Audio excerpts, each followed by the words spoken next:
Okay, hello, welcome, everybody. Appreciate you being here. And let's turn this on. Now we're live everywhere. I think we got it going on. Yeah. Hello. Well, I tell you, hell is going to be a very busy place one day. I'm pretty sure of that. Pretty sure of it. Okay, so hello, everybody. Welcome to the presentation. It's on St. Louis. Oh, yeah, you saw. Oh, you did. Yeah, I never got to see them. I never got to see the Journey in concert. But it's amazing music. Amazing music.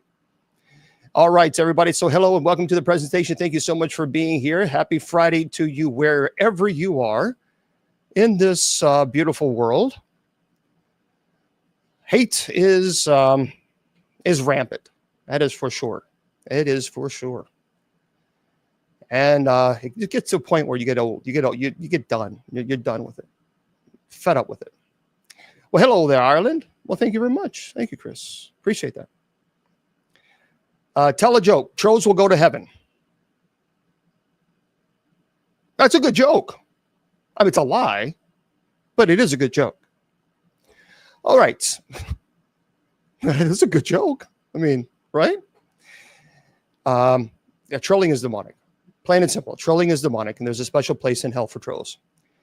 Because you cannot be a Christian and troll people. Doesn't exist. Doesn't exist. Can't. Because you have Christ in your heart, you wouldn't troll anybody else.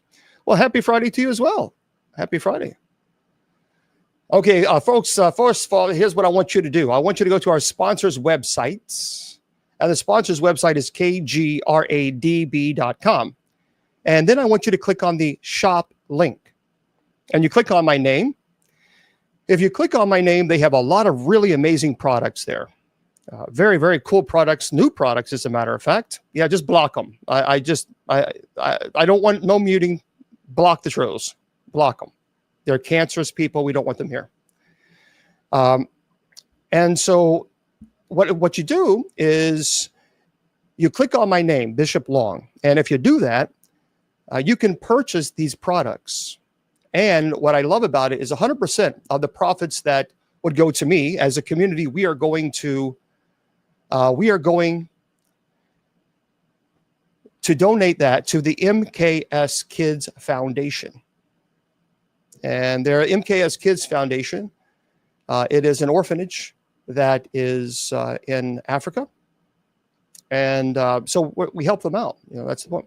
The website is thank you, KGRAD as in dog, B as in bicycle.com, KGRADB.com. And there we are. That's all you have to do is just head on over yonder and check it out. Thank you, guys. Thank you. And like I said, it's an orphanage to help out the community. And I think they certainly need our assistance. So every penny that helps, every penny that's spent there, you know, we're going to be donating some money to the orphanage. Also, if you want to go to my website, you certainly can do so. It's bishopjameslong.com. And then, of course, the church's website is usocc.org. And that is the church's website. Tonight we have a night prayer coming up at 10 p.m. Eastern Standard Time. So we certainly invite you guys to do that. Well, thank you very much. Thank you. Thank you for the gifts. I appreciate them very much. Thank you, guys. And there we are. And that's right. That's right, Sandy. Well, thank you. Oh, please. I appreciate that. Yes, and you can donate to them, but I forgot. Well, thank you guys for the gifts. It's very nice of you. That's beautiful. Actually, I've never seen that. Thank you, guys. Yes, and I forgot their donation. They have a GoFundMe page, but it's the MKS Kids Foundation. And that's they're in here, by the way. They're on TikTok. So if you guys want to head on over there, thank you guys. Appreciate that. So a lot of people, I don't care. Mr. Producer, I'm sorry. I'm going to briefly address this because a lot of people are asking. So I'm just going to talk about this very, very quickly, and then we're moving on. On Facebook, of course, there's an individual. So a lot of people ask me about a particular doll set, an Annabelle exorcism play set. This was last year sometime. And I thought, well, there's no such thing. And so they said, oh, yes, you need to check this out. So I went to the website. The website says, order yours before we sell out. So I ordered it. thinking that it was a joke, thinking that no one's going to sell this. It's not true, but it is. So I got this in the mail last year. And I made a video on this on TikTok. And I said, this is unacceptable. It is an exorcism playset, real Bible and holy water with fun-sized rosary, with the devil tarot card next to it, the world's most famous haunted doll. Now you can become a junior demonologist. Use the holy water, rosary beads, and Bible to cast out the ancient evil that lies within Annabelle. This is it. So I bought it. And then I did a 1-minute TikTok on this particular item. And I said, I don't like this. As an exorcist, that would make sense. The person then who made this went on a vicious tirade and consistently attacked me on Facebook. And I never once posted one response. I left it alone. I ignored it. Didn't reply. And every single post was elevating in its attack against me. Every single one. And then recently, he chose to make an AI video of me and him kissing.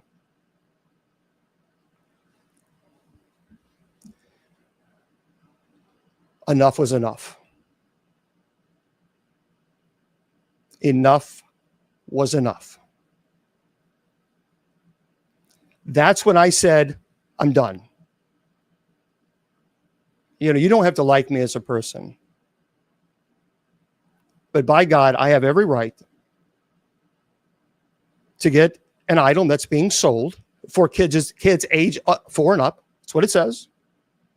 And as an exorcist, me saying this item shouldn't be sold. I disagree with this. That's what I said.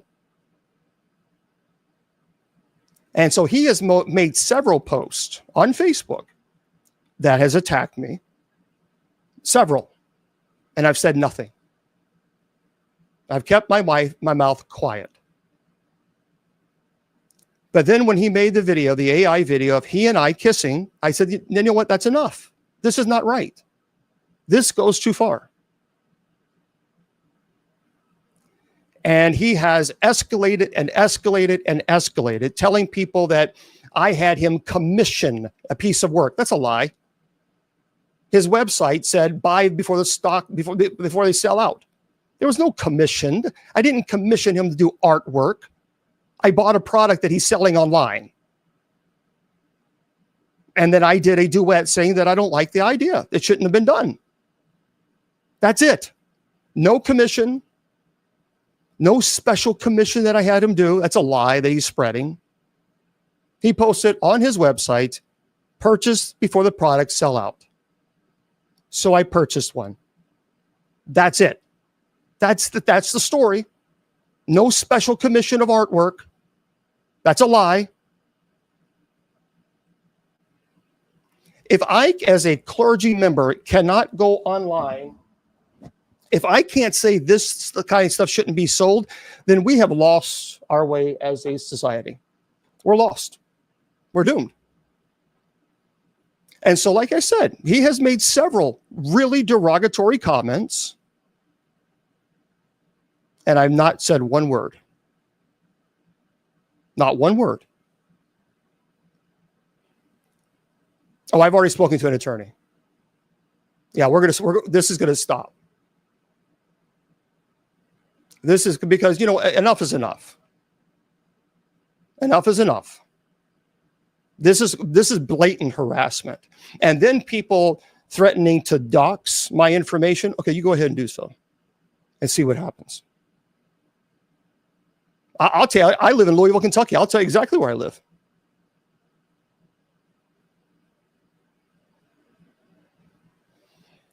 So, yeah, that's slanderous at best. I mean, enough is enough.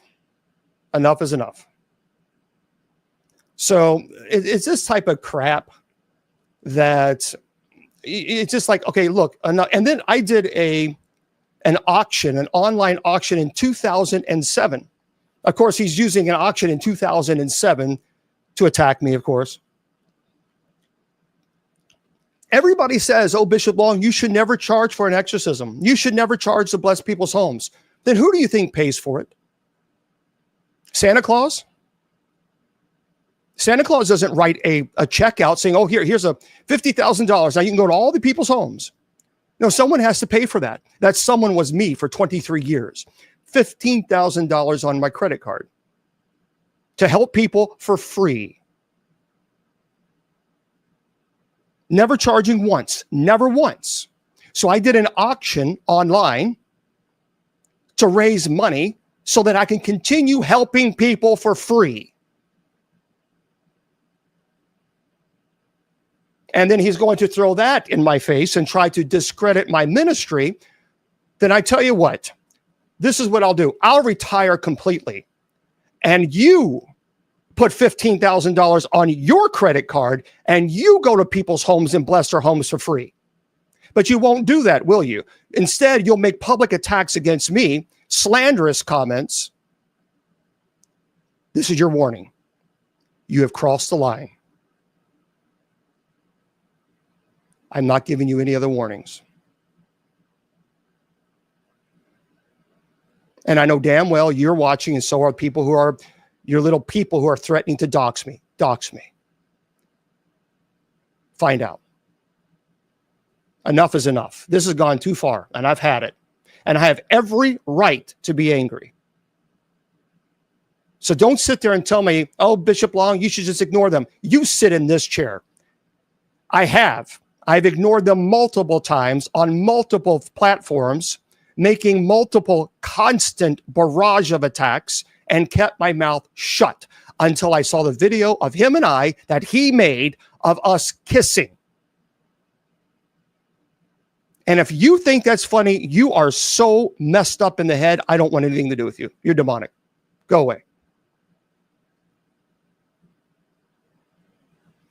So yes, I have every right to say enough is enough. Stop the bullshit, stop the lying, stop the attacks. I've not attacked you once. Not one time. So for those of you that are enjoying this entertainment hour, this is not entertainment. This has caused my blood pressure to increase, my migraines to increase, my stress levels to increase to the point where I've had enough and I'm thinking about, I just had a conversation with Mr. Producer. Said, you know what, I think I'm done with this shit. I'm done with this bullshit. I'm done with social media. I'm done. There is so much crap that a person can take that it gets to a point where like it's enough. I'm getting tired of the death threats. This stops now. 7 death threats today alone. 7.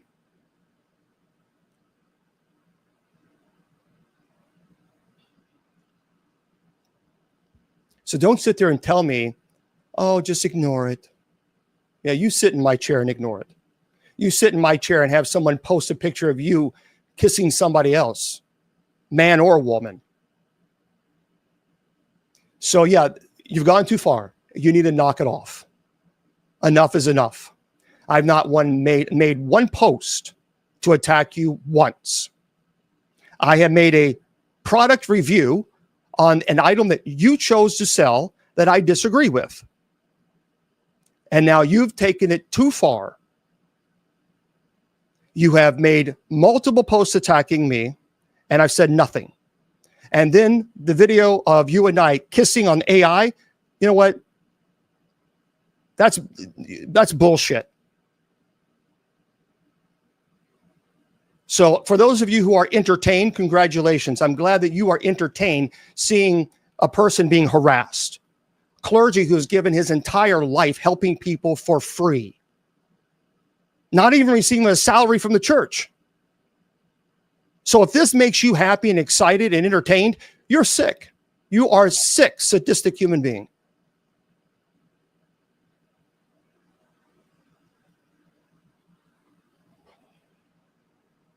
And already I see assholes being blocked. See, that's what I'm talking about. social media has become so demonic that I don't want any part. I don't want to do this anymore. I just don't.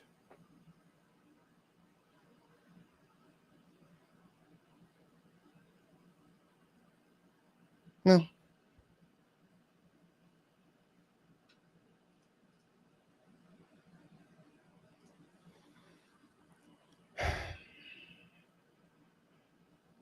And this asshole like here, then get off social media. Darren, there's a special place in hell for people like you. See what I mean? It never stops. And why are you still doing it? Wow.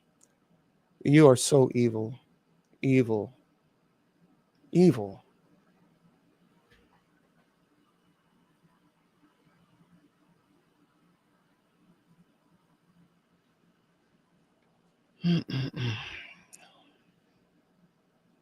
Excuse me, the demons are coming in on TikTok, so now I have to put some sub chat on because people get so giddy and excited. It's like when they smell blood. It's like a pack of hyenas. That's what these people, they're evil. They're evil. There will be so many people that will lose their salvation because of the evilness that's in their heart. Evil.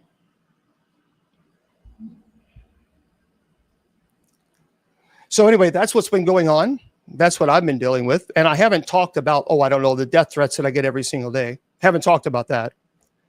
I've always shielded that from you guys and not discussed that. But now it's just getting to a point where it's like, okay, you know what? So I've talked to the local police here. They're going to find out if that ties in with what's going on with this nonsense, because enough is enough. And the thing is I even gave the guy a compliment. He's actually one hell of a good tattoo artist. He really is. As a matter of fact, if he hadn't attacked me, I probably would have gone to him for a tattoo.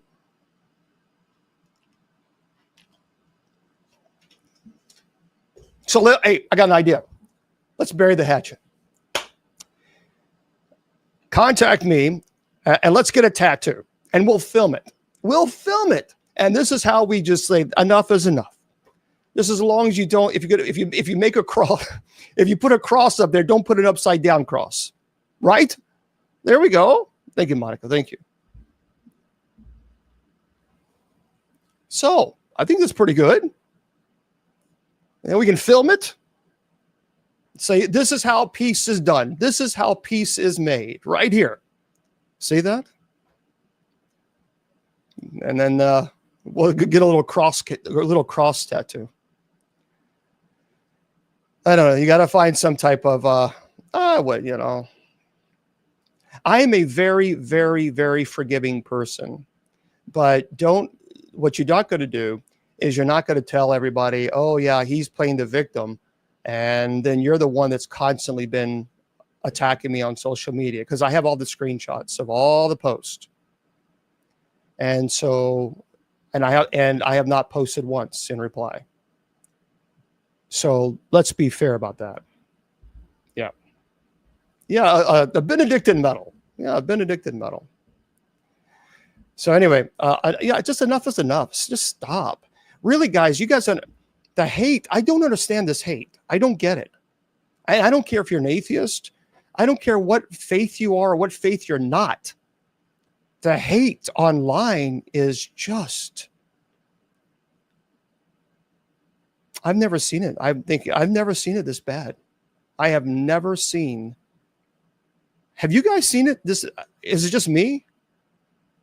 The amount of hate that is online. Yeah, I don't get it. Yeah, it's sad.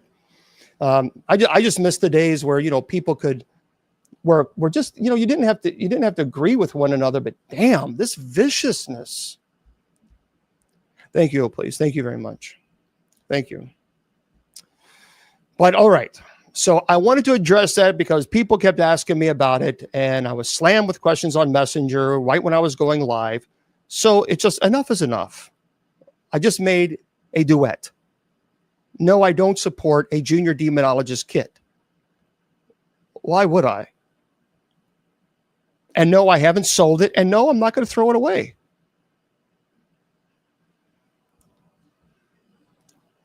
Anyway. So how's your Friday going? How's your Friday going? Mine's going swell. But that's the thing, guys. There are so many people that are going through, not necessarily what I'm going through, but they're going through the amount of hate.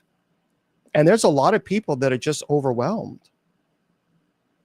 And to the point where it's just, you know, it's very negative. Very, very negative. Yeah, better than mine. All right. No, we don't. I think Judy Ann, she does all the modding and that stuff, so I think we're good. Yes, Inessa. Oh, well, thank you very much. Thank you, Oza. Okay, everybody. Hello, welcome, welcome. And primarily because it wasn't so much the actress. It's just I'm not a big fan of Jesus Christ Superstar. The new version. It's horrible. It's horrible. It's terrible. They've modernized it, and it's just the Jesus Christ. It's horrible. I just no. I saw Ted Neely and Carl Anderson in Ohio. They actually did the original. Thank you. The original. Thank you, please. Thank you. That's very nice of you. They did the original Jesus Christ Superstar, the one that you saw in the movie. That was unbelievable. I mean, when I tell you it was phenomenal, it was unbelievable. And then I saw it again like a year later. Thank you there, Sheldon. And then I saw it a year later, and it was horrible. This new modern, I don't know. I don't like it. I just don't like it. So it's not, to me, it's not about who played the Jesus or even Judas for that matter. It was just, I don't like the modern concept. Thank you, Margie. But I'm sure I'll get hate on that too. All right, let's go into our show, our presentation. And just bury the hatchet. Just stop. Just stop. Life is too damn short. It's too short. It is. It's too short to have hate and anger. For what? Okay.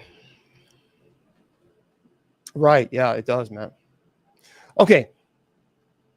Let's go into it. So today we're going to talk about something. Thank you, Chrissy. We're going to talk about unsolved mysteries that are based on real truth, reality. And we haven't talked too much about this, but some of these stories are going to really shock you.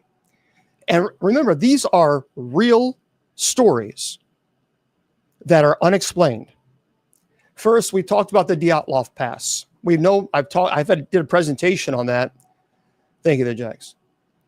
The Dyatlov Pass incident, it is 1959 incident. Don't forget that. Thank you there, Mr. Producer. 9 Russian hikers passed away under bizarre and violent circumstances in the Ural Mountains. Their tent was slashed from the inside, and their bodies were found scattered, some with missing eyes, tongues, and severe internal trauma, but little damage. No definitive explanation has ever been proven. Now, what they did find is that there was some internal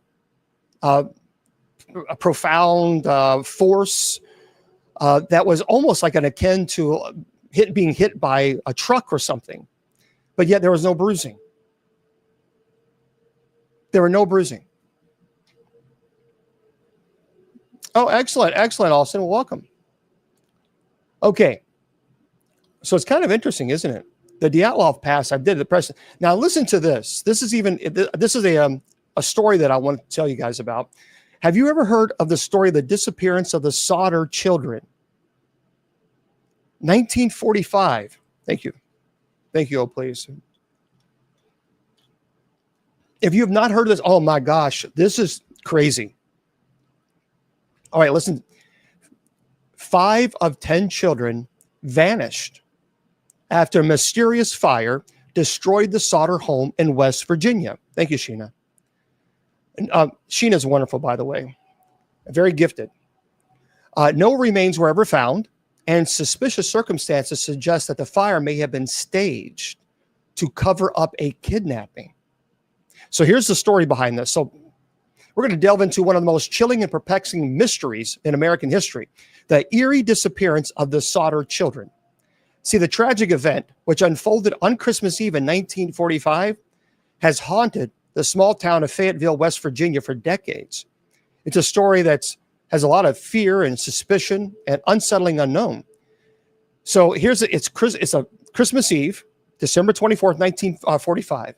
The Sauter family was preparing to celebrate Christmas, and George and Jenny Sauter, along with their children, 10 children, were filled with the warmth of the holiday spirit. And that night, the family gathered for a festive dinner. But as the night progressed, a series of events would lead to unimaginable nightmare. And as the children played with their new toys and the families enjoyed the evening, the unthinkable happened. A fire broke out in the Sauter home, engulfing the structure in flames, and George and Jenny managed to escape. But the chaos, they believed that 5 of their children, Maurice, Martha, Louis, Jenny, and Betty, were trapped inside. Well, the fire raged through the house, and the sounds of crackling flames filled the air. And George and Jenny watched in horror as their home burned to the ground.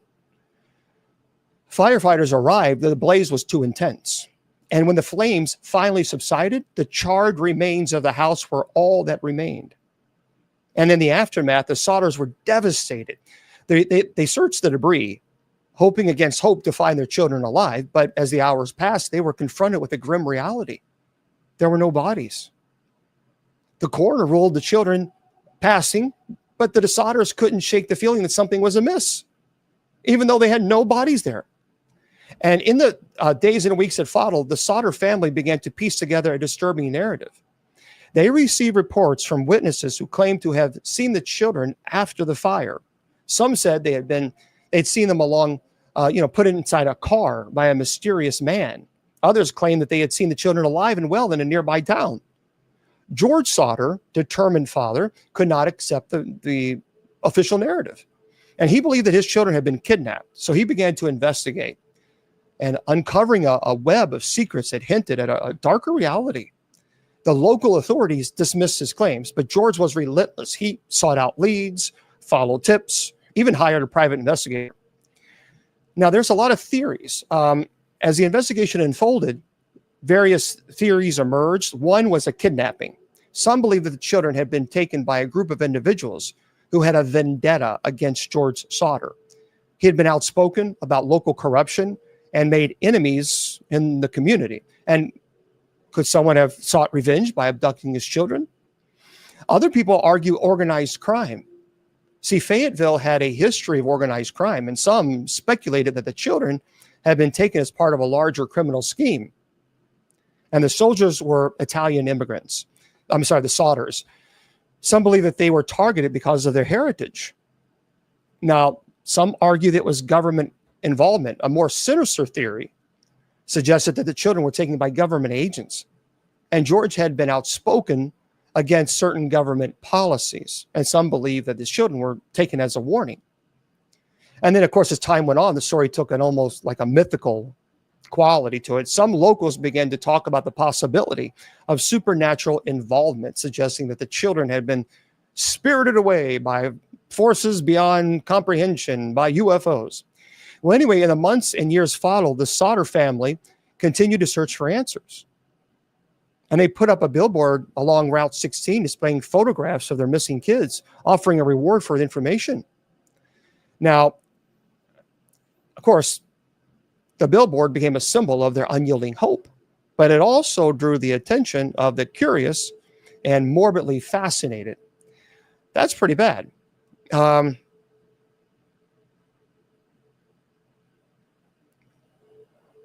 I ask respectfully, without being asked, hated, or kicked out, are you gay or straight, Bishop? I'm celibate. I've taken a vow of celibacy. I mean, okay. I don't know what this has to do with the Sauter family, but I'm a celibate man. I'll be celibate until the day I die. I've consecrated my life to God. So, okay. Next. All right. Anyway, the letter suggested that their family were alive and living under new identities. The Sauters were both hopeful and terrified. And what if their children were out there living in fear, unaware of the true identities? Well, but the person did say, may I ask respectfully? Okay. There's your answer. I'm celibate. Anyway, despite the passage of time, the mystery of the Sauter children never faded. And George and Jenny continued to search for answers until their deaths, and the case remains unsolved to this day. The fire that consumed their home may have extinguished the lives of 5 children, but it also ignited a fire of speculation and fear, unsolved questions. What's interesting, in 1968, a strange twist occurred when a woman contacted the Sauter family claiming to have information about the kids. She told them that their children were alive and living in a nearby state. So the Sauters were filled with hope once again, but the mystery only deepened. The woman's claims were never substantiated, leaving the family in a state of perpetual uncertainty. So anyway, the story of the Sauter children serves as a haunting reminder of the fragility of life and the darkness that can lurk in our shadows and communities. So the Sauters family has inspired numerous documentaries, books, articles, each attempting to unravel the enigma of the fate of the kids. So it's the mystery of the Sauter children endures. The dark chapter of American history, it continues to evoke fear and intrigue. So will we ever know what truly happened that night? We don't know. So that still is completely unsolved. That's crazy. Okay. This is a very interesting story as well. Sorry, that's funny. The Hinterkaifeck unaliver. Well, I can't say unalivers. You can't say the M word because you do, they'll block you on TikTok. In 1922, a family of 6 was brutally unalived at their isolated German farmstead, and the killer may have lived on the property afterward, feeding livestock and lighting fires, but no one was ever caught. So listen to this. In Bavaria, Germany, March 1922, the farm sat on the edge of the forest, half swallowed by snow. The town of Grober was a full hour's walk from the house, and the path to it, called Hinterkaifeck, which it was narrow, often covered in drifts that rose to the knees. Well, Andres Gruber liked it that way, and he didn't trust people, especially not since the war. And he lived there with his wife, his daughter, his widowed daughter, Victoria, and her 2 kids, and their maid, or rather their new maid. The last one had fled 6 months ago, whispering about voices in the walls and footsteps in the attic at night. Everyone thought she was just fragile, although they were wrong. The new maid's name was Maria Baumgartner. She was 55, broad shoulder, and too poor to be picky. The job paid well, even if it meant living miles from town with no family. And so the Grubers were quiet, especially Victoria, who hardly spoke unless spoken to. Her daughter was watchful. Joseph was only 2 and always coughing. Well, anyway, that night, Maria unpacked in the tiny servant's room, and the walls were thin, the floors creaked. The stove, obviously cooking food. And at midnight, as the house settled, she heard something above her, not rats, not wind, footsteps. Slow, deliberate, crossing the attic, pausing, then moving again.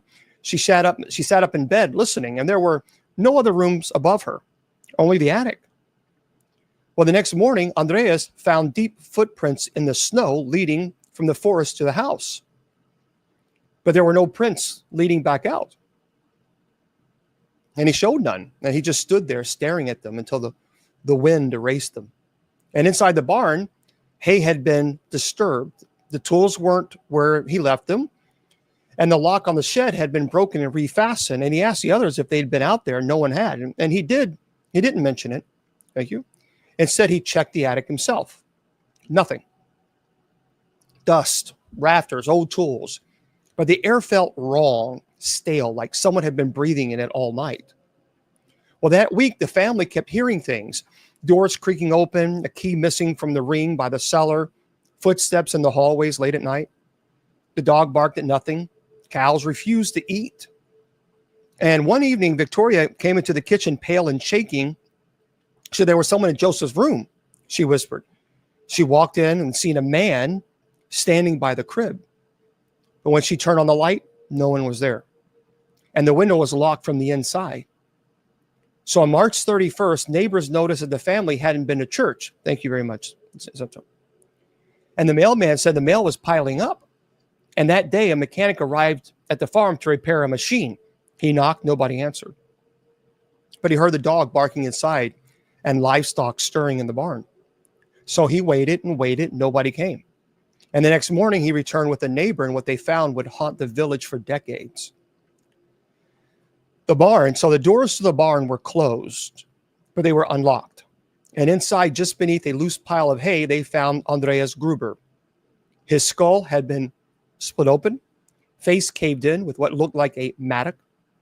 Beside him lay his wife. She was beaten so badly her bones showed through her skin. Victoria was next to her. Pretty terrible. And the last body was Kazila Jr. Her face frozen in tear. Her hair was pulled out in tufts, and her fingers still curled into the hay as she tried to crawl away. They had all been lured into the barn one by one. Someone had been waiting in the shadows. So Maria the maid was found in her bed. She was unalived in her sleep. And little Joseph was in his crib, unalived. He was covered with his mother's scarf, and the beds had been made afterward. Food had been eaten. The fireplace was still warm. Someone had lived in the house after the unaliving for days. So police found a strange attic entrance that no one had used in years. And in the dust were footprints, scattered hay, what looked like a nesting place, as if someone had been sleeping there watching and waiting. They found no fingerprints, no clear motive. Dozens of suspects were questioned over the years, including Victoria's rumored lover, a strange drifter. No one was ever arrested, and the farm was eventually demolished. But to this day, the mystery remains. Locals swear that the new forest path that runs near the old Hinterferric farm is cursed. And children disappear in those woods, dogs go missing. Sometimes people say when the snow falls just right, you can see the outline of an old house in the tree. And if you listen closely, they say you hear footsteps. Unsolved. The next one, this is a really strange story, true story. For those of you just tuning in, we're talking about, and by the way, to let you know how bad the trolling is on TikTok, we had over 500 people on TikTok. When we started, we're now down to 291. That's how bad the trolling is. They were just here to troll. Anyway, this next one, the Circleville letters. Now, this is between 1970s and 1990s. So residents of Circleville, Ohio, received threatening letters exposing personal secrets. One man was wrongfully imprisoned for the campaign, yet the letters continued. So the true identity of the writer remains unknown. This is a crazy story. It started with a letter. No return address, just the name, handwritten in thick block print, Mary Gillespie. So she almost didn't open it. The envelope felt wrong, too stiff. The ink smeared from pressure. She was just curious. And the mail came late that day. And by the time she tore it open, the sun was already slipping behind the farmland. So inside, the one sentence stood out, underlined 3 times. I know what you've been doing. Stay away from the school superintendent. So Mary froze. She read it again, then again. There was no name, no, just accusation. Only a handful of people that knew that she had been seeing Gordon Massey in secret. See, her husband, Ron, didn't know, not yet. So she tore up the letter, threw it in the trash. And that should have been the end of it. It was only the beginning. So over the next 2 weeks, letters came almost daily, different paper, same blocky handwriting, same strange phrases. I'm watching you. The children are not blind. You think no one knows? You're wrong. Now, Mary kept them hidden, burying them beneath laundry, locking them in her gloves, her car's glove box. And the writer never slipped up, never signed a name, never left a clue. She didn't tell Ron, her husband. She was too afraid of what it might mean for him and for her. But then he got one too. So Ron read the letter in silence. He didn't say much, just that someone was threatening them, watching the house, claiming Mary was having an affair. Mary denied it, and he believed her. Or maybe he didn't. Maybe something in him cracked that night. On August 19, 1977, Ron got a phone call. He grabbed his weapon and told his kids he was going out to confront the letter writer. He never came back. They found his truck crashed into a tree not far from town. He was unalived. The coroner said his blood alcohol level was 1.5. Yet everyone swore that Ron never drank a day in his life. And the gun, shouldn't have said it, the pew-pew had been used once. But no one ever found the bullet or the person he was chasing. So after Ron's passing, the letters turned darker. And they weren't just sent to Mary anymore. They began arriving in other mailboxes, dozens of them. Yep, 1.5. Maybe even hundreds. The writer had opinions about everyone. They accused teachers of sleeping with students, police of covering up crimes, business owners of theft. He or she seemed to know everything. And the letters always included names, dates, and even physical descriptions of private encounters, that they were personal, cutting, and accurate. So people stopped answering the doors. Some even installed deadbolts and alarms. Others kept weapons by their bed. And in the middle of it all, Mary's life kept unraveling. Well, a few years later, in 1983, Mary was driving her school bus route when she saw a small, crude sign nailed to a fence post. She pulled over. She approached it. It was another warning about Gordon Massey and about her. She ripped it down, and behind it, partially hidden in the weeds, was a box. And a string ran from the sign into the box. When she opened it, she found a small, rusted weapon that was rigged to fire. It was a booby trap. If she had pulled the sign too hard, she'd be unalived. The serial number on this weapon had been scratched off, but the sheriff's office traced parts back to a man named Paul Freshour, Mary's ex-brother-in-law. Paul said he was innocent, that he hadn't written the letters or built the trap. He said someone was trying to frame him, but he failed a polygraph. So police searched his garage and found similar materials. Thank you there, Julie. He was arrested and convicted, even though his handwriting didn't match and no one could prove he mailed anything. He went to prison in 1984. But here's the problem. The letters didn't stop. In fact, they got worse. So Paul was in solitary when the prison warden received a letter.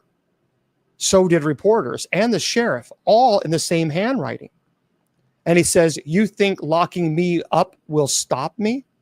I'm still watching. You got it wrong. Paul couldn't have sent them, but someone did." See, Paul was released 10 years later. So he lived quietly, never spoke about the letters again until he passed away. And after his death, his widow said she believed that he had been framed, that someone out there, maybe more than one, had been orchestrating the whole thing from the start. She said Paul received a final letter weeks before he passed away, no postmark, left on the porch, and all it said was, "You shouldn't have talked." To this day, the Circleville letters, the case remains unsolved. Nearly 1,000 letters were sent over 2 decades. No one was ever definitively identified as the writer. And some believe it was someone close, like a neighbor, a teacher, a family. But most disturbing of all, the handwriting hasn't been seen in years. But every once in a while, a postcard appears, an unsigned envelope, and inside block letters, "I'm still watching." Now, there are some people that say that this case actually inspired the "I Know What You Did Last Year" or last summer or something like that, that movie, the movies that are out. So there are some people say that this case inspired that movie, "I Know What You Did Last Summer" or whatever it's called. So even today, it's still unsolved. All right. Now let's go into the next one. This is the Voynich manuscript. The Voynich manuscript. This was a 15th century book that was written in an unbreakable code, full of bizarre illustrations, unidentified plants, astrological symbols, and nude figures. Scholars and cryptographers will still have no idea what it means or who even wrote it. So here's the story behind this. It's a very interesting story. When Professor Miriam Voss first saw the Voynich manuscript, it was behind a glass case in Yale's rare book library. Illuminated by dim light, its pages looked older than time itself, covered in curling vines, impossible plants, naked women in pools, and text written in a language no one had ever translated. Well, she should have walked away, but Miriam never let a puzzle, sit unsolved. So she petitioned for access. Okay. Thank you, Mark. And so she petitioned for access, red tape, caution, approval, and then at last the key card, the gloves, and the warning from the librarian. The librarian said people get strange about that book, obsessive. Well, Miriam had heard the stories. Scholars studied the manuscript too long, suffered breakdowns. A Czech researcher in the 40s supposedly burned all his notes before vanishing. And one Italian linguist swore the letters changed when he turned his back. Well, nonsense, Miriam thought. Academic hysteria, myth wrapped around myth. Anyway, but the moment she touched the parchment, something inside her shifted, she said. The text didn't resemble any alphabet that she knew. And she knew dozens. I mean, she was a linguist. But this script looked like it meant something. There were patterns, echoes, a rhythm to it, she said, like language humming under the skin. She didn't try to read it, not at first. She just observed, photographed, traced, sketched, dreamed about it. And then the whispers started. At first, she assumed it was her mind playing tricks. And late nights, too much coffee, not enough sunlight. But one night, while examining a page with a floating woman submerged in green liquid, she heard it clearly. Thank you very much, Toby. She says she heard a voice right behind her. Keep going. And she spun around. The library was empty. So in the weeks that followed, her dreams took on a new texture. She saw the woman from the manuscript crawling through tunnels of roots, their eyes stitched shut, their mouths moving silently. She began writing in her sleep.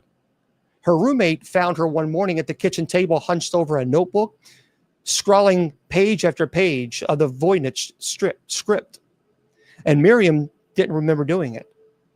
She couldn't translate what she had written, but she understood it in the same way that you understand the mood of a song sung in a foreign tongue.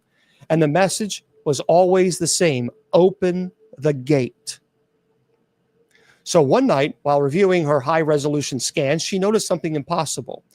A plant on page 43 that had curled toward the left margin was now pointing to the right. And she pulled up the archived photo. She wasn't wrong. the image actually changed. And when she reported this to Yale's archivist, he looked pale, uncomfortable. And he said, "You're not the first one to say that." So the more the Miriam studied, the more the manuscript consumed her. It wasn't written in code. It was written in layers. Shapes shifted under certain angles, and glyphs, thank you very much, glyphs resembled anatomical structures. The bathing women weren't bathing at all now. They were preparing. She didn't know what was going on. She began to feel something inside her like vines threading behind her ribs, she described it. She stopped eating, stopped sleeping. The book was always with her, physically or in mind. She said it called to her. Well, on the last night, she left her apartment without shoes. She walked to the university's archives. Her key card still worked. Inside, under the glow of fluorescent lights, she opened the glass case and removed the manuscript. It was warm to the touch, and she turned to page 102. And the illustration had changed again. Now it showed a circular structure surrounded by roots and bone-like spires. And at the center, a single word written in the Voynich script. It glowed faintly, as if drawn in like faint gold. Her lips moved involuntarily. She read the word aloud. The lights flickered. The room, she said, grew colder. Something moved behind her. She turned. There was no one. Just the scent of damp earth. So Miriam was never seen again. Her apartment was found abandoned. Walls covered in unintelligible script drawn in dirt, clay, and blood. Her notebooks were sealed. Her recordings classified. The manuscript was returned to its case. Page 102 now blank. And to this day, scholars still study the Voynich manuscript. But most give up. Some spiral. A few get too close, and then every now and then someone swears the images inside change. That the writings has grown more aggressive, more urgent, more potential, because the manuscript is not a book. Many people say it's a door, and once you start to understand it, it understands you. This is a true story. I would love to see this book. That would be absolutely fascinating.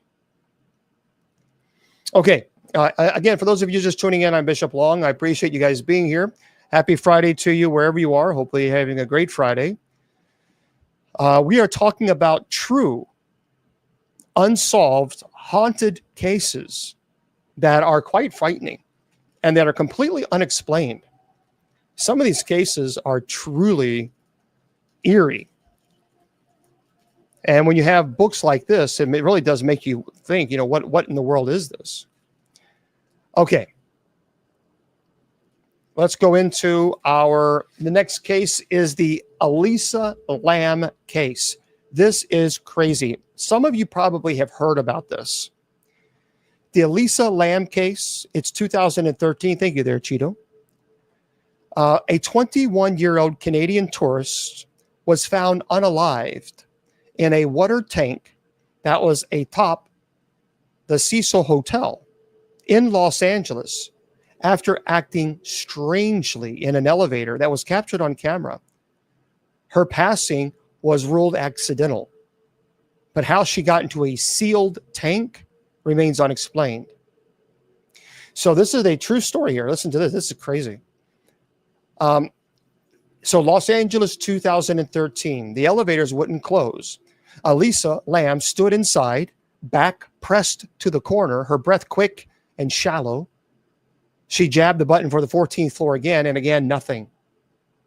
She peeked out into the hallway, then darted back. Her arms waved oddly as if pushing something unseen away. She whispered to herself, and the camera above blinked red, recording. 30 seconds in, Elisa stepped out and vanished. So she arrived in Los Angeles in January 26, 2013, alone. A 21-year-old student from Vancouver, shy and eager, chasing sunshine and stories. She called her family every day, took photos, blogged about loneliness, about books, about finding her place in the world. She checked in at the Cecil Hotel. It's a building with a past so dark that it might as well have been built on a burial ground. As a matter of fact, the who was that one idiot? What is his name? Oh, I forgot that guy. The one serial killer. I forgot his name. But he was there for quite some time. Ramirez. Yeah, Ramirez. Yeah, that guy. That guy was evil. Pure evil. Yeah, the Night Stalker. Yeah. But he stayed there for a while too. But anyway, Richard Ramirez. So Richard Ramirez, he lived there, and Jack Unterweger as well.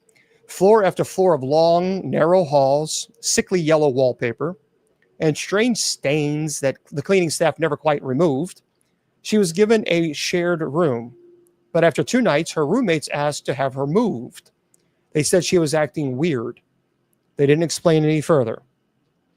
So on January 31st, the hotel's front desk noted that Elisa hadn't checked out, and her parents had already, concerned by her sudden silence, called the police. Flyers went up. Officers searched the hotel. Dogs sniffed every floor. They didn't search the roof, not yet. A week later, LAPD released a surveillance video. Elisa in the elevator, looking frantic, speaking to no one, but hiding and gesturing, acting like she was being followed by someone she couldn't see. The internet exploded with theories. Drugs, manic episode, a stalker. The elevator game, a Korean urban legend that claimed a person could access another dimension by pressing buttons in a specific sequence. Because in the video, Elisa presses 4, 2, 6, 10, 5, then waits, and the door never closes. Well, on February 19th, after weeks of unanswered questions, guests at the hotel began complaining that the water was black. It tastes weird. The pressure is low. So a maintenance worker climbed to the roof, past the locked alarm doors, across the open platform, opened a narrow ladder to one of the 4 massive water tanks, and inside one of them, floating face up in the water, was Elisa. She was naked, deceased. Her clothes were found at the bottom of the tank, coated in a sandy residue. Her phone was never recovered. There were no bruises, no signs of trauma, no illegal substance, anything in her body. The hatch was too heavy for one person to lift alone from the inside, and yet there she was. The roof door, here's what the hotel doesn't say. The roof door was alarmed. No alarm had gone off. There were no footprints around the tanks, no camera footage of Elisa climbing to the roof, and the lid to the tank had been found closed. Now, some say that they had seen her after January 31st, just a glimpse, a girl in red near the fire escape. But a knock on the door in the middle of the night, when they opened it, no one was there, and the elevator stopped randomly on the 14th floor for days after her body was found. Always empty. The Cecil, by the way, has since changed its name. The tank was drained, the floor repainted, but the room she stayed in, room 506, is never booked. Well, maybe I should do that. I'm going to Los Angeles. Guests sometimes complain of the water again in the elevator. Still sticks, still pauses for just a second too long, as if waiting for someone to step inside. Yeah, I'm going to be going to the Los Angeles here next month. So anyway, they say that if you press 4, 2, 6, 10, and then 5, the doors won't close. And if you listen closely, they say you'll hear the sound of water dripping from the ceiling above. That is, there's a documentary on Netflix. I'm going to have to watch that. Okay. Yeah, I'm going to have to watch that. So here's another very, very strange case, guys. Again, we're just having fun talking about these unsolved, scary cases. The Tamim Shud case, 1948. Yeah, what was the Netflix name? Do you know? Monstar? It's a great documentary. I'm going to have to watch that. That's really interesting then. Yeah, if you guys know the name of the documentary, is it just called Cecil Hotel?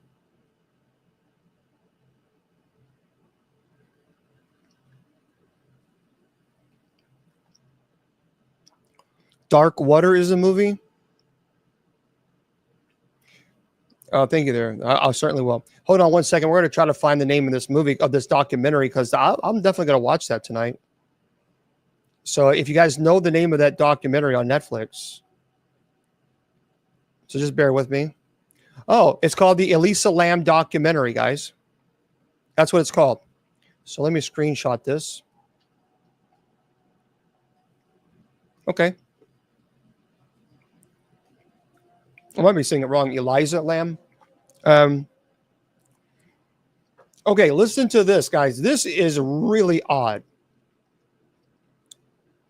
The Tamim Shud case, 1948. Yeah, Lam, Lam.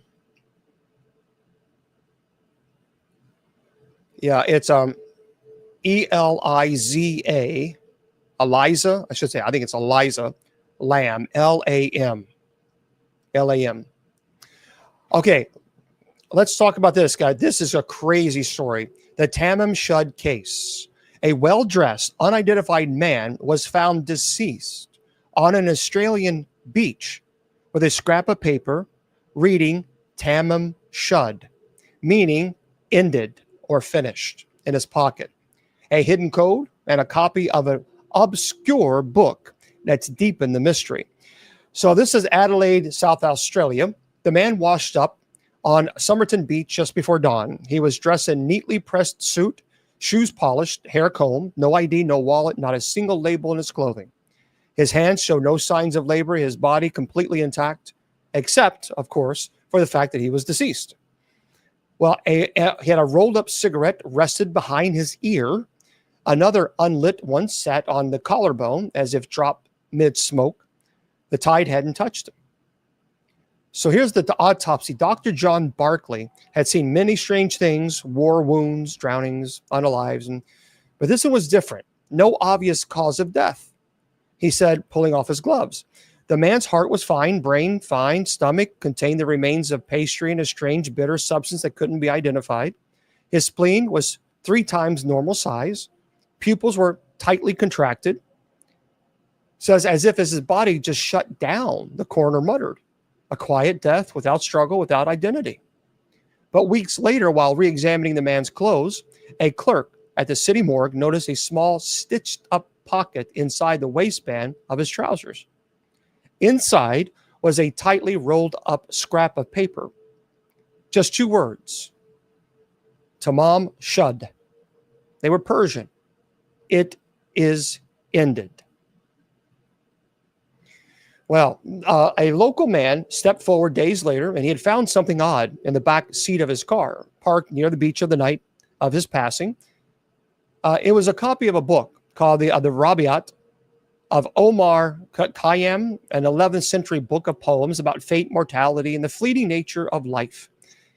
And in the book, the back of the book was a page that was torn out with the words Tamam Shud. And inside the rear cover was a handwritten code. 5 lines of strange letters, some crossed out, a cipher that no one could crack, and a phone number. The number belonged to a young nurse living near the beach. When police visited her, she paled at the sight of the dead man's bust. I don't know him, she said, but her hands trembled. And later her daughter would say her mother nearly fainted when she saw the image in a newspaper. She never spoke about it again. The book itself was passed between departments, then it vanished. It was never officially logged into evidence, but years later, a retired officer swore he kept it in his home for a while and said he couldn't sleep while it was there. Said he heard whispering in the night just beyond the edges of sound, and he burned it in the backyard. The next morning, his dog was found drowned in the garden pond. Now, here's some theories. Some say he was a spy, and the code was a message, that the nurse was part of something that she couldn't escape. Others whisper that the book itself was never just poetry, that it was a key, it was a summoning text disguised as a verse, that Omar Khayyam didn't write it alone, and those who try to decode it now really understand it don't live long. Well, in 2022, the man's body was exhumed, and DNA tests were run. Names were suggested, but nothing stuck. He's still just the Somerton man, still a man with no identity, still a man who arrived from nowhere, said nothing, left behind a single final message. Tamam shud. It is ended. But some things don't end. Not really. Not when they're written in ink. It doesn't fade. They don't know who he is. No DNA, no nothing. That is insane. The next case that we're going to talk about is the lead mask case. There were two Brazilian men that were found unalived on a hillside wearing lead eye masks and raincoats. Nearby were cryptic notes mentioning a capsule and protection metals. No cause of death was ever determined. This is one of the most perplexing and eerie mysteries in Brazilian history, the lead mask case. The chilling tale, it was shrouded in secrecy. Unanswered questions involved the bizarre deaths of two men found on a remote hill in Brazil. And it continues to haunt those who even explore it.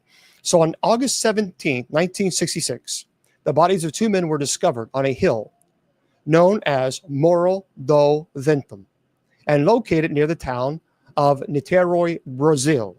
And the men were identified as Manuel Pereira de la Cruz, 32-year-old electronic technician, and Miguel Jose Viana, a 34-year-old civil servant.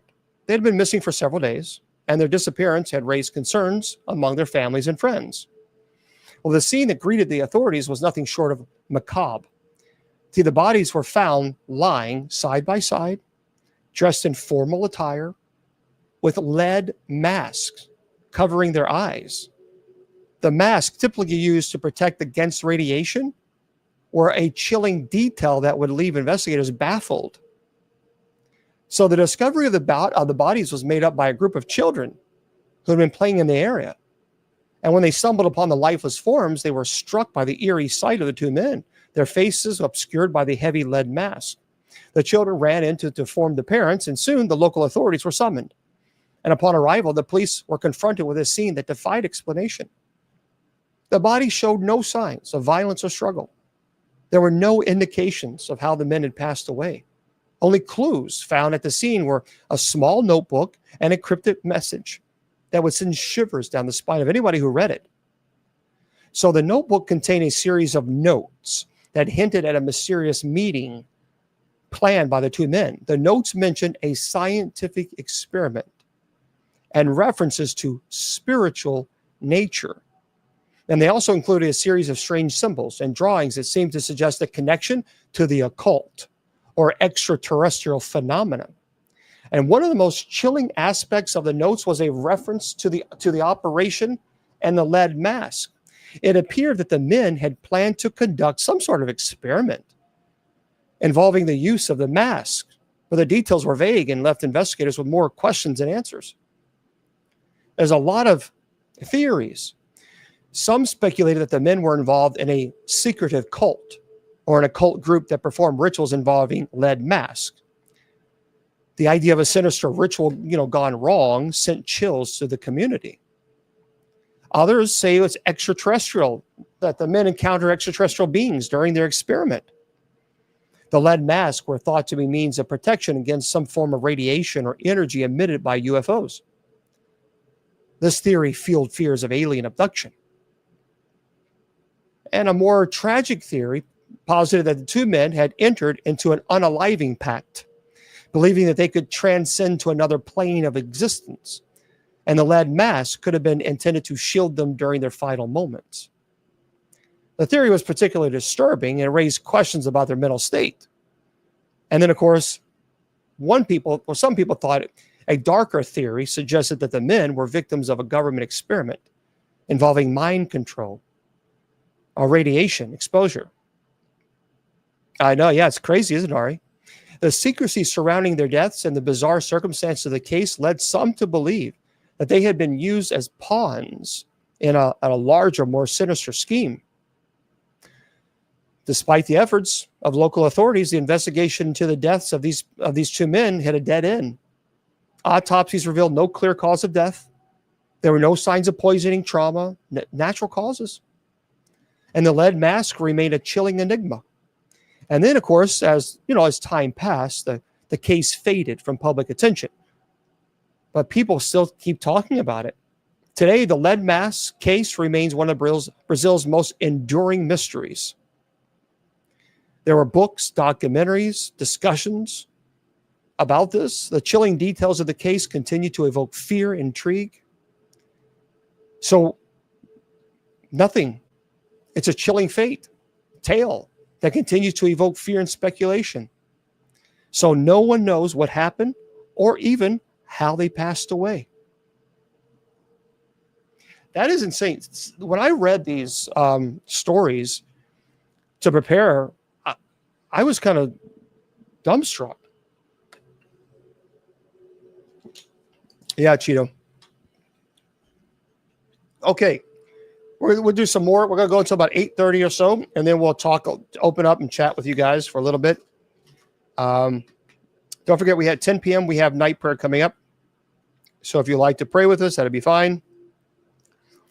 Don't forget, everybody, for those of you just joining us, remember, if you go to kgradb.com,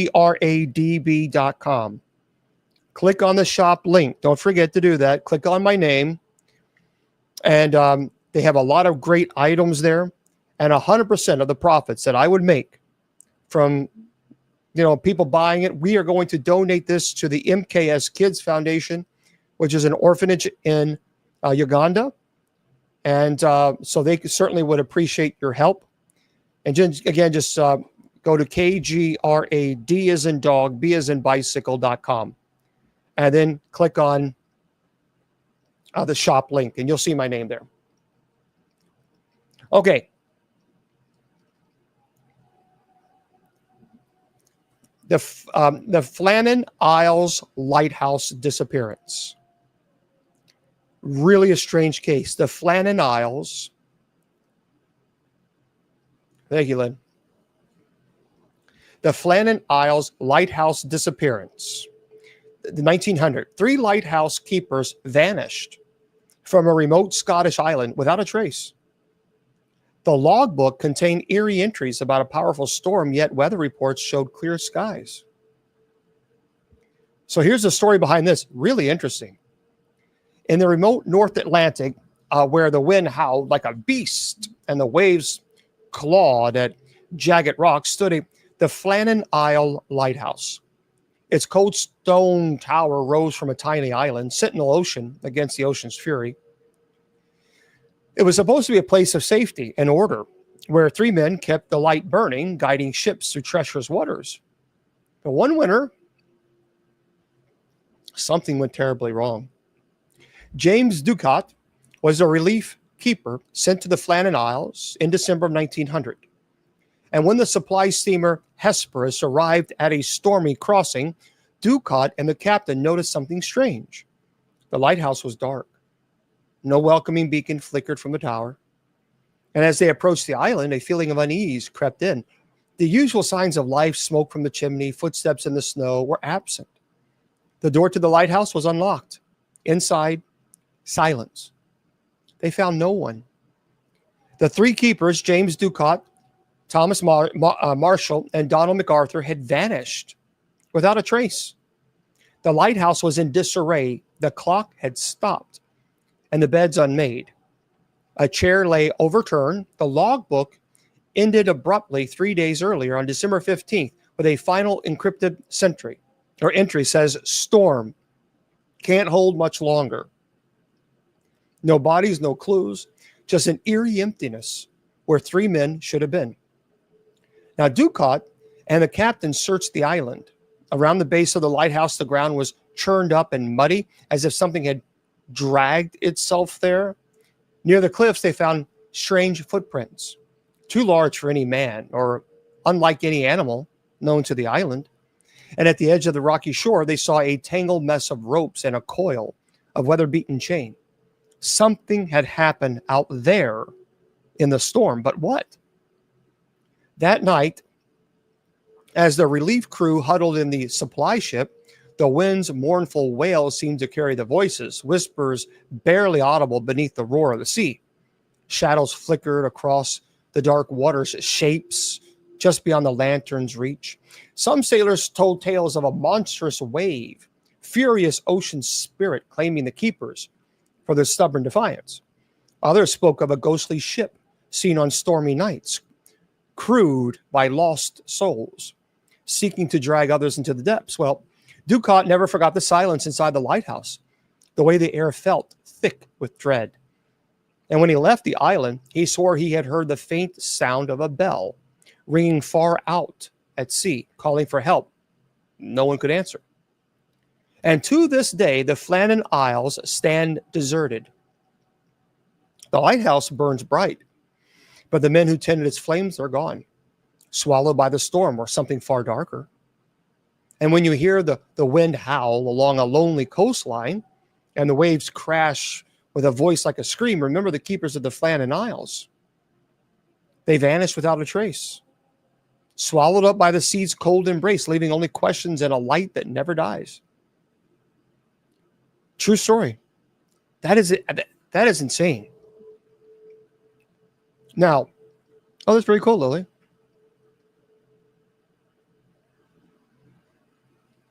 Okay. Mr. Producer would like this one.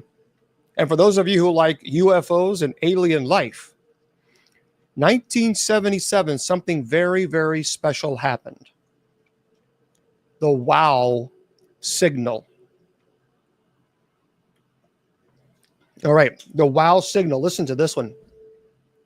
A brief, strong radio signal from space was detected by astronomers in Ohio. It lasted 72 seconds and seemed to come from deep space. No one has been able to replicate it or explain it. So here's the story. In the winter of 1977, a small radio telescope nestled in the fields of Ohio caught something strange. A sharp, powerful burst of radio waves from deep space. Scientists call it the WOW signal, a mysterious message from beyond our solar system. For Dr. Alan Reeves, the lead astronomer, it was more than just a blip on a screen. It was proof that we were not alone. Now, this is really it. This is it's just interesting here. But soon it became clear that the discovery would cost more than he ever imagined. Alan worked late that night, staring at the glowing printout of the signal's pattern. It lasted 72 seconds, long enough to catch his full attention, but then vanished as quickly as it appeared. The coordinates pointed to a distant star cluster, too far for any human-made transmission. So as Alan pondered the signal's meaning, a creeping unease settled over him. He felt like he was being watched. Days passed, but the signal never returned. The observatory was quiet, yet Alan's nights grew restless. He started noticing small things, equipment behaving oddly, faint static in his headphones, shadows moving where none should be. Then the dreams began, and in his sleep, Alan saw a dark void sprinkled with stars. A voice echoed through the silence.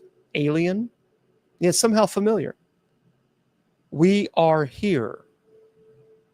A presence pushed to the edge of his mind. That's what he would hear in his dreams. He woke, gasping, drenched in sweat, he said. Colleagues noticed his growing obsession. Alan began to isolate himself, poring over the signal's data, trying to decode it. His notes became erratic, filled with strange symbols and warnings. And one night, while analyzing a faint repetition buried in the static, Alan received another transmission, this time clearer but disturbing. The message was not a greeting. It was a warning. And it said, do not listen. Alan's radio crackled violently and voices speaking in tongues beyond comprehension. His equipment sparked and died. And outside, the night sky shimmered unnaturally, stars blinking out one by one. Something was coming, he believed. The next morning, the observatory was abandoned. Alan was gone. His desk was covered in frantic scribbles. They hear me. They are near. Do not answer. And all that remained was the faint hum of a radio, endlessly searching the void. And weeks later, the WOW signal was re-examined by other astronomers, but it never reappeared. Some said Alan had gone mad, lost, to the isolation of his work. Others whispered that he had made contact, something ancient and hostile, reaching across the stars. And sometimes late at night, when static fills the silence, you can still hear the faint echo of the WOW signal, calling and waiting. Perhaps a cosmic whisper that promises knowledge but carries a curse. And this, my friend, that's a true story. Completely went missing. The WOW signal. These are insane. This is another story. In 1955, the MV Joyita mystery. This was a merchant ship, was found adrift in the Pacific Ocean with no crew on board. The radio was tuned to emergency frequency, but the vessel was still seaworthy. The 25 people on board, they were never found. So the MV Joyita was supposed to be a routine voyage, sturdy merchant vessel, 69 feet long, built to weather the Pacific's unpredictable moods. Well, on October 3rd, 1955, she left Samoa, bound for the Tokelau Islands, carrying a cargo of medical supplies, radios, a handful of passengers and a crew. But the ship never reached her destination. So weeks later, a search party found the Joyita drifting 600 miles off course.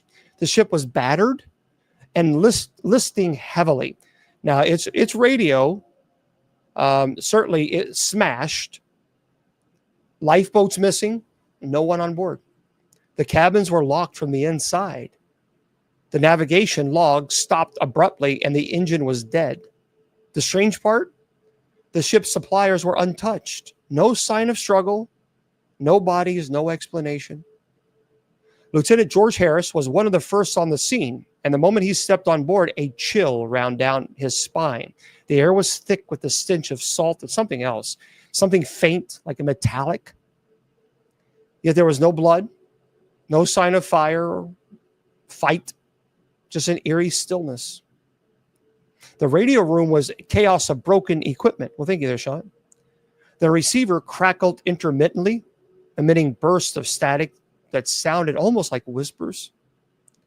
And Harris felt as if the ship itself was trying to speak, warning him to stay away. So he searched the cabins, and one door was locked tight. When finally forced open, it revealed a room in perfect order. Beds made, personal belongings neatly stacked. But a small pool of water had gathered on the floor as if the sea had silently crept inside. It is the MV, as in Victor, Joyita, Joyita. But no one was there. And on the deck, lifeboats were gone, yet there was no sign anyone had lowered them. The ropes and davits were intact, hanging uselessly. Where had the crew and the passengers gone? Well, theories obviously abounded: pirate attack, mutiny, sudden illness. None fit the facts. Some whispered dark stories, like the Joyita had sailed into a ghost storm.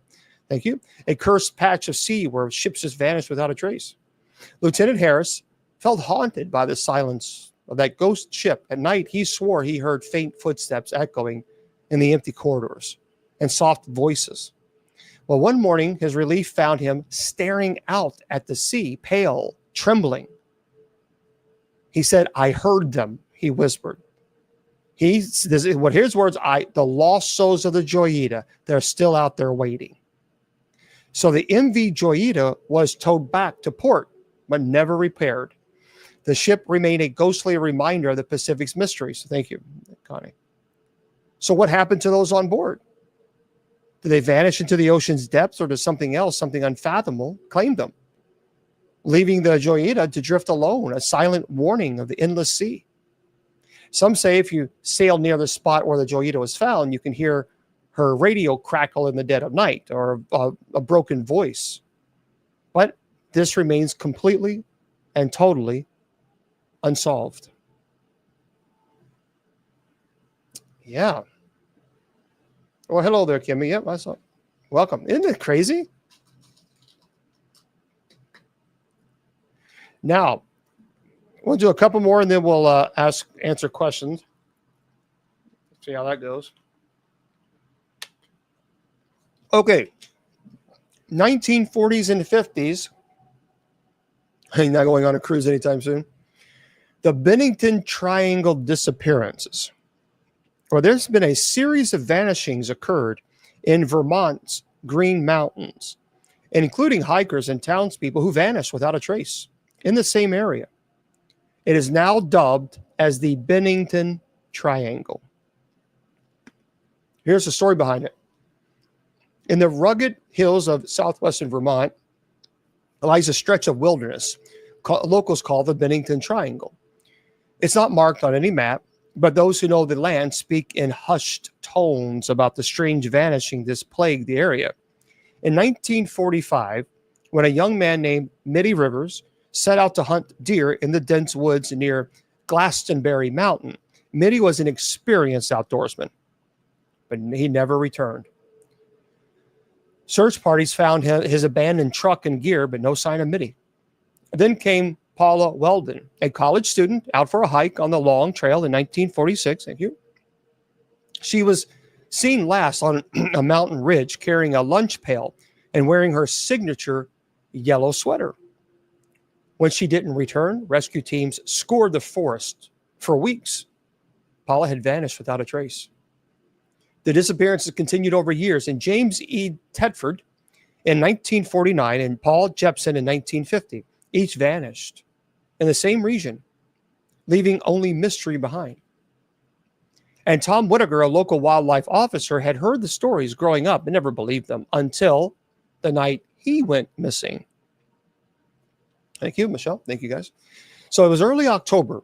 The air was crisp and sharp, leaves rustling like, whispered warnings. And Tom had been tracking a poacher in the Bennington Triangle when his radio went silent. Days later, his patrol truck was found on the edge of the forest, engine running but empty. No footprints led away from the vehicle, no signs of a struggle. Inside the truck was a journal, Tom's last words, scrawled in desperation. And it said, "They watch from the trees, not animals, not men, shadows with eyes that burn like fire. They whisper my name. I can't escape. If you find this, stay away. Stay out of the Bennington Triangle."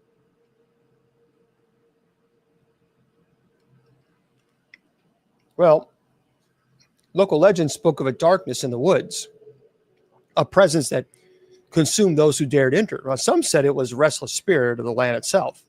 Others whispered of something older, being from beyond the natural world, stalking the forest floor. Yet later, hikers and hunters still vanished. Some reported hearing strange noises, low chants carried on the wind, or the snapped twigs where no one is there. One man described a pair of glowing eyes watching him from the thicket, freezing him in place until he fled. But despite warnings, thrill seekers and investigators came to explore the triangle.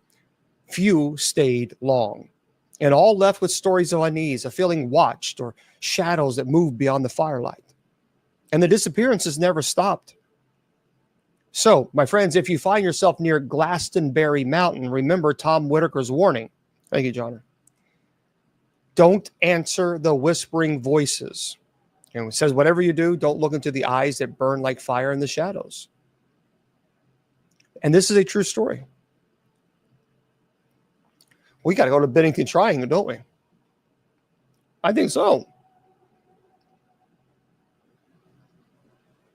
We should. No. Yeah, absolutely. Tell us how it is. Okay. And we talked about this not too long ago, um, but I do want to mention this again because this is really interesting. Remember the Kamar Daban incident that I talked about? 1993. It's similar to the Dyatlov Pass, a group of hikers in Siberia. They passed away under strange circumstances. Sudden internal bleeding, foaming at the mouth, no cause of death, no clear cause of death. Only one survivor made it out. For those of you who don't know, what happened very quickly on this one, it involves a group of hikers. The Dyatlov Pass is really a strange case. Because the Dyatlov Pass, these hikers were experienced hikers. They were not novices by any means in the Dyatlov Pass, as well as these people. Listen to this. It involves a group of hikers that vanished without a trace in the wilderness of Siberia, leaving behind a series of inexplicable events that continue to haunt those who hear it. So the Kamar Daban Mountains range, located in Siberia, is known for its breathtaking beauty, but also the treacherous terrain. So dense forests, steep cliffs, unpredictable weather create an environment that can be as deadly as it is stunning. So in the summer of 1993, a group of experienced hikers set out to explore the rugged wilderness, unaware that they were about to step into a nightmare. So the group consisted of several individuals, including a seasoned mountaineer named Vladimir Shumkov and his friends, who are eager to experience the raw beauty of the Kamar Daban range. They're well prepared, equipped with necessary gear, familiar with the risk of hiking in a remote area like this. However, as they ventured deeper into the mountains, they would soon encounter a series of events that would change their lives forever. Thank you very much. So on July 6, 1993, the group began their hike, excited to explore the breathtaking landscapes. And they planned to camp for several days, enjoying the tranquility of nature and the thrill of adventure. But as days passed, their excitement turned to dread. When the group failed to return on schedule, their families grew increasingly concerned, and they reported their disappearance to the authorities, and a search and rescue operation was launched. What followed was a chilling and perplexing series of events that will leave investigators baffled. So as search teams scoured the Kamar Daban Mountains, they faced numerous challenges. The dense forest, rugged terrain made it difficult to locate the missing hikers. Well, days turned into weeks and hope began to wane, and yet the search continued, driven by the determination to uncover the truth. So during the search, rescuers stumbled upon a series of disturbing clues. They found abandoned equipment, personal belongings, even remnants of a fire. But most unsettling of all were the eerie signs that something had gone horribly wrong. So witnesses report hearing strange noises in the area, unexplained sounds that echoed through the mountains that night. And some claim to have seen shadowy figures moving among the trees, while others spoke of a pervasive sense of dread that hung in the air. The atmosphere was thick, was an unsettling energy, people said. Well, weeks later, after an exhaustive search, the bodies of several hikers were finally discovered. And their conditions in which they were found were horrifying. The bodies exhibited signs of extreme trauma, some showing signs of injuries that could not be easily explained. It was as if they had encountered a force far beyond what any human could withstand. And the most chilling aspect of the discovery was the state of their bodies. They were found in a state of disarray, scattered across the mountainside. Some were partially buried under rocks, while others were positioned in unnatural poses, as if they'd been placed there intentionally. The sheer brutality, thank you there, Dr. James, the sheer brutality of the scene sent shockwaves to the search teams and investigators. Well, there's a lot of theories. Let's talk about the theories. One of the initial theories suggested that the hikers had fallen victim to a wild animal attack. However, the nature of the injuries, the lack of evidence of a struggle, led many to dismiss the theory as insufficient to explain the horrors that had unfolded. Another theory posited that the hikers had encountered a hostile group or individuals in the wilderness. The idea of a person, a horrible person lurking in the remote mountains, sent chills to the community. Another, as the details of the incident became public, some began to speculate about the possibility of supernatural involvement. strange noises, shadowy figures. The overall sense of dread led some to believe that the hikers had encountered something otherworldly. And then, of course, a more sinister theory suggested that the hikers had stumbled upon a secret government experiment or military activity. But the idea of a cover-up involving clandestine operations in the remote wilderness raised unsettling questions about what happened. Well, despite extensive investigations, the true nature of the Kamar Daban incident remains a mystery today. The case has inspired numerous documentaries, articles, discussions. The chilling details of the incident continues to evoke fear and intrigue, leaving many people to wonder what really happened to the hikers. Were they victims of a brutal attack, or did they encounter something more sinister? The unanswered question lingers, and no one knows. And as we reflect certainly on this haunting mystery of the Kamar Daban incident, we're confronted with the unsettling reality that some questions may never be answered. And the darkness of this story looms large, reminding us that the wilderness can be both beautiful and terrifying. So the Kamar Daban incident serves as a chilling reminder of the fragility of life and the shadows that can engulf us in the most unexpected ways and places. And even to this day, it remains unsolved. Okay, hello. So we're going to stop there. And I have a few more. I'm going to turn up. I'm sure I'll be turning sub chat back on here in a moment. Yeah, it's a really strange, isn't it? Well, actually, let's just do one more very quickly because we have enough time to do one more. The Malaysian Airlines flight MH370, 2014. A commercial plane with 239 people on board vanished mid-flight. Despite international searches and satellite tracking, only scattered debris has ever been found. So as March 8, 2014, when Malaysia Airlines flight MH370 took off in Kuala Lumpur, bound for Beijing. On board were 239 souls, passengers and crew. Captain Zahari Ahmad Shah and his co-pilot followed the flight plan. Thank you, the peppermint. The plane systems hummed steadily. Then, without warning, the plane vanished from radar. Air traffic controllers scrambled. Attempts to contact the aircraft failed. No distress call, no signal, just silence. And search efforts spanned thousands of miles across the Indian Ocean, but no records, no bodies. It was as if the plane had just swallowed up whole by the sky. And among the search team was Alina Park, satellite analyst tasked with combing through endless images of the ocean. So she pored over every pixel, desperate for a clue. Then she saw something, a shimmer on the water's surface, too perfect, too symmetrical to be natural.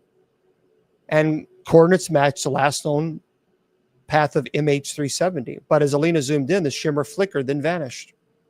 So that night, Alina dreamt off the plane, and she was inside the cabin. In the dream, the hum of the engines echoing in her ears, the passengers sat silently, faces pale and blank, her eyes wide with fear. Outside the windows, the sky stretched endlessly, she said, in an impossible black void with the stars that flickered.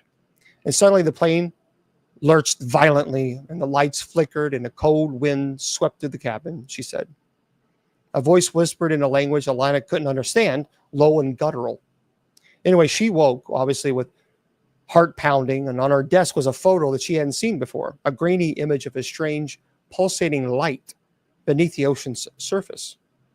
And as the days passed, strange reports emerged from the search teams. Radios picked up faint static voices, instruments malfunctioned inexplicably. Some sailors spoke of ghostly figures. Well, Elena's colleagues grew uneasy. Some refused to even return to the research zone. Then Elena started hearing the voice herself, she said. At first, just whispers over the phone or in her headphones. Soon, it was inside her mind. And she uncovered a theory that the plane had entered a rift, a tear between realities, swallowed by something older than time. The passengers weren't deceased, but trapped in liminal space between worlds. Well, Alina's obsessive grew, and one night, alone in the control room, she saw the shimmering again. And this time, formed into a doorway. a swirling vortex, basically, in the ocean. And drawn by a force beyond reason, she reached out, and the world twisted, colors bled, and she was pulled beneath the waves. She had a terrible dream. No trace of MH370 was really ever found. No one knows what happened to the passengers and crew. Now, they've recently recovered something, but they have no idea why. They never reported it. There was no ping on the satellite. Some say when the ocean is calm, the night is clear, you can hear the faint hum of a plane's engine far out at sea. But ultimately, we don't know. Even to this day, we don't know what happened to that flight. No clue. Obviously, it went down because they did find parts of it. Thank you there. But we simply don't know why they did not respond to an emergency. What happened? Don't know. Yeah, no bodies. Of course, the Indian Ocean is huge. It is huge. But the fact that there was no satellite ping is very strange. And that they said nothing. They would have transmitted something if there was an emergency. Just disappeared. So we don't know. Okay. So there we go, guys. That is the presentation of unscary, unexplained historical stories. And some of these stories are crazy. There was quite a few of them. Maybe one day they'll be solved. Oh, wow. Your sister was supposed to be on that flight. Wow. Thank you, Patrick. I'd say that is very interesting. But, would I go into the Vermont mountains? Of course, yeah. Yeah. With a great big bazooka. Yes, absolutely. Because actually, it's not so much the paranormal thing that I'd be frightened of. I'd be of real animals that are there. That's the thing to be concerned about. I think it was intentional. So I do believe that something was intentional. I think there was foul play there. Whether it be the captain or the pilot. So it could also be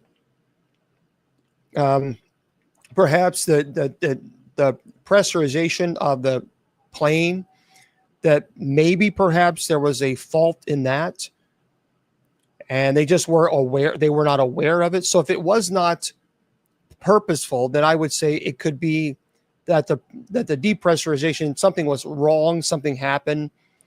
Because when you're at that elevation, and if you don't have pressurization, it would not take long at all for you to become incredibly disoriented and then just simply pass away. No, not implosion. When you're 35, 40,000 feet above ground, that's why planes are pressurized. And so, because the breathing, it's very difficult to breathe in that type of elevation. And so it's possible that there could have been some type of malfunction with the pressurization of the aircraft, and perhaps the pilots were unaware of it. And when that happens, matter of fact, that happened to a professional golfer. I forgot his name. Yeah, Jacqueline, it's funny you just said that. The professional golfer in his jet, and that the pressurization, they just were slumped over. It just makes you very, very, very tired, and then before you know it, you're asleep. Yeah, Stuart Payne, thank you. You are asleep, and that's it. You just pass away. So it's quite possible that could have happened too, but we don't know. That's what makes it really interesting. Thank you, Trish. Very kind of you. Thank you. Yeah, oxygen deprivation. Payne Stewart. Okay. when you get up into that elevation, this is why if you ever see the, people who hike up to Everest, they call it the death zone. I believe it's after 30,000 or 35,000. Hello. And when you get past that level, your body literally starts to die. And so many people have oxygen. Most people, you have to have oxygen when you're at that level. But even then, you're limited. And so it's the movie Everest is fantastic. If you've never seen the movie Everest, it talks about that issue as well. And it shows what could happen. All right. Hello, everybody. Welcome. All right. So here's what we're going to do. We're going to close out anybody who's listening to this on podcast. I want to remind everybody that the presentation, of course, is on podcast if you so have the desire to listen to it. Or, of course, you can go on other social media platforms and you can watch it there or listen to it there, either way. Let me go here. So, and I want to remind everybody, don't forget to go to KGRADB Radio, KGRADB.com. All right. If you do that and then click on the shop link and make sure you click on my name. And when you do, they have brand new shop, brand new items there. And please purchase those items. And 100% of the profits that would go to me, we are donating that to the MKS Kids Foundation, an orphanage that is in Uganda. They are desperate. They need assistance. And I am honored to be a part of their show. Right now, Jafet, it's just on hiatus. So it's not been officially canceled. Many shows are just on hiatus. We just simply don't know. So I'll go. No, I'm not selling indulgences. Actually, I don't sell anything, but thanks for being a troll. Boy, what a horrible human being you are. Go away, troll. Man. See, that's what I'm saying. You can't even do something nice for an orphanage in Uganda without people attacking you. This is how demonic social media has been. It is demonic. Anyway, for those of you on all the other social media platforms, I appreciate you guys being here. And trolls, you need to change your way, because I promise you, if you continue to troll, you will not see heaven. It is evil. It is demonic. And when you troll, it is sadistic. It is evil behavior. But for everybody else, I appreciate all of you guys. And remember, your value does not decrease based on a troll's inability or refusal to see your worth. You're priceless. And don't let a demonically influenced person tell you or convince you otherwise. Until then, good night.